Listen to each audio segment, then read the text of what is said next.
Assalamualaikum warahmatullahi wabarakatuh. Hai teman-teman, nama saya Mutiara Riza Kusuma dari program studi Bimbingan Kondak Konseling Islam Fakultas Usuluddin Adab dan Dakwah. Di sini akan melanjutkan presentasi selanjutnya dari materi dari mata kuliah psikologi perkembangan.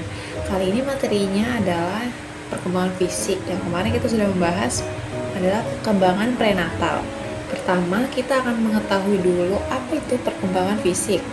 Perkembangan fisik diartikan sebagai perkembangan dari unsur kematangan dan pengendalian gerak tubuh. Perkembangan fisik memiliki peran yang sangat penting bagi kehidupan anak, baik secara langsung maupun tidak langsung. Secara langsung, perkembangan fisik seorang anak akan menentukan keterampilan anak dalam bergerak. Sementara secara tidak langsung, pertumbuhan dan perkembangan fisik akan mempengaruhi cara pandang anak terhadap diri sendiri dan cara pandang anak terhadap orang lain. Perkembangan fisik berjalan seiring dengan perkembangan motorik pula. Jadi dalam proses pengembangannya, perkembangan fisik akan mempengaruhi kemampuan motorik.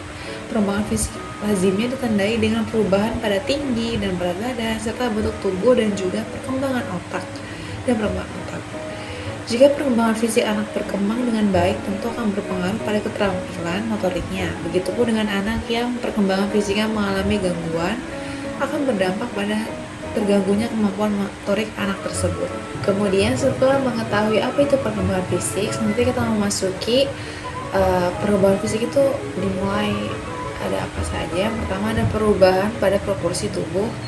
Perkembangan fisik menurut hukum Kepalokaudal yaitu pertumbuhan dimulai dari kepala ke arah kaki. Kepala tumbuh lebih dulu daripada bagian lainnya atau pada pertumbuhan prenatal janin.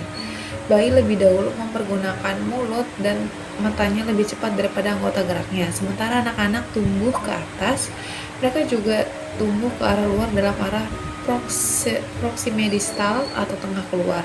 Selama perkembangan prenatal, misalnya dada dan organ dalam terbentuk pertama kali diikuti oleh lengan dan kaki, kemudian tangan dan kaki. Selama masa bayi dan masa kanak-kanak, lengan dan kaki terus tumbuh lebih cepat daripada tangan dan kaki. Salah satu alasan mengapa remaja sering terlihat begitu canggung karena tangan dan kaki mereka mungkin tiba-tiba tampak terlalu besar atau bagian tubuh mereka yang lain. Setelah dari proporsi tubuh yang berkembang, adapun perkembangan di sini adalah perkembangan tulang.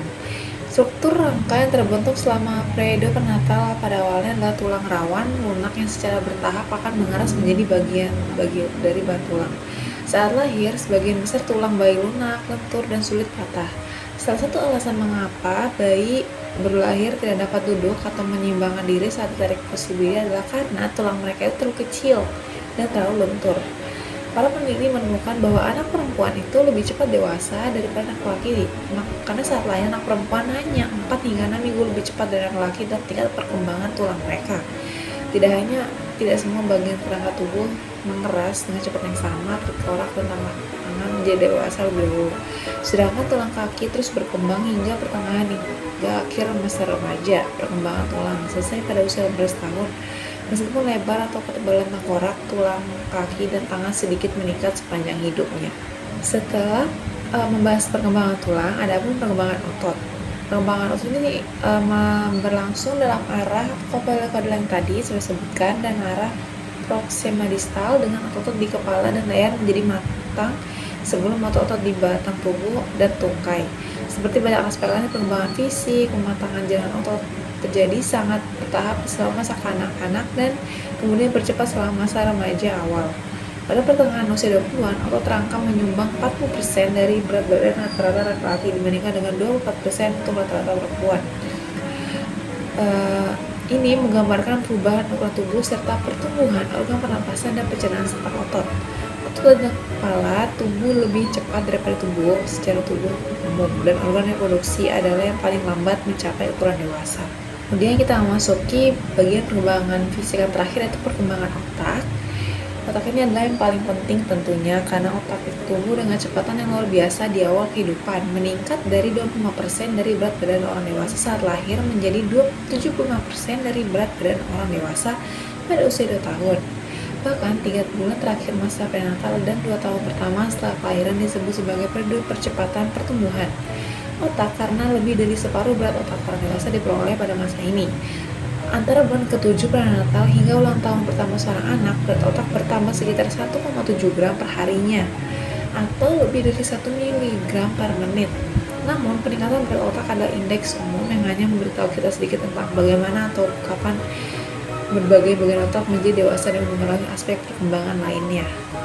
Jadi, tidak semua bagian otak berkembang dengan kecepatan yang sama karena saat lahir, area yang paling berkembang pesat adalah pusat otak bagian bawah atau subkortikal yang mengontrol kondisi kesadaran, refleks bawaan, dan fungsi biologis vital seperti pencernaan, pernapasan, dan pembuangan.